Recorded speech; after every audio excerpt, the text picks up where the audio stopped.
We're now going to go over a couple tips and tricks to help make your experience here with the builder optimal.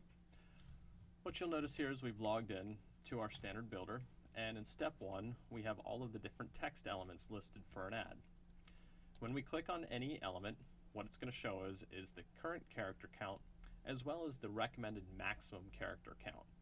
Now, what this tells you is not the total number of characters you can put in there, but the recommended maximum number that the designer that put the template together recommends. So for instance, if we preview this ad, we're going to see the word freedom appear across the top.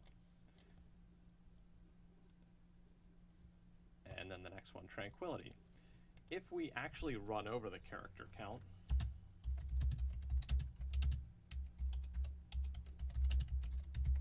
you're going to see it turn red, but this isn't going to necessarily cut your text off. What it'll do is certain templates will allow this text to run over on a second line, like this one.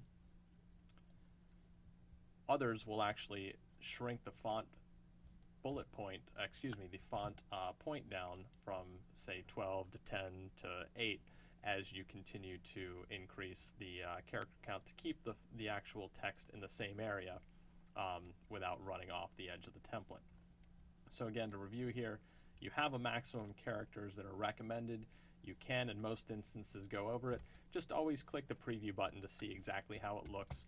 You can also do things typically like enter carriage returns, and that will automatically put the ad text on a second line where you've made that break.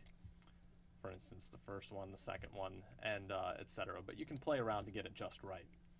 Another thing you can do is clear out the text completely in any given section. I'll hit preview here, and that will obviously eliminate the text from that section, so you don't have to have text in an area just because there's a field for it. Another trick I'm going to show you here is for click-through URLs. We accept anything just about as long as it starts out with the http://. This is going to need to be present in any URL that you put in here. But you'll find that there's certain instances where there are extraneous characters in a URL, such as a question mark or an and or ampersand sign, and I'll show you a quick example of that. So let's say your URL looked like this: http search.yahoo.com, search question mark =/ at. And what this is typically going to represent is what's called a query string. This would mean that the URL that you're putting in here is actually being tracked by another instance or database, and that's perfectly legitimate. The only problem is we can't accept that as a acceptable URL within our system. So there's an easy fix. What you're going to do is you're going to go to a website called tinyurl.com, and we'll show you that here. This is www.tinyurl.com. All you do is enter, copy and paste in your tiny URL and click on Make Tiny URL.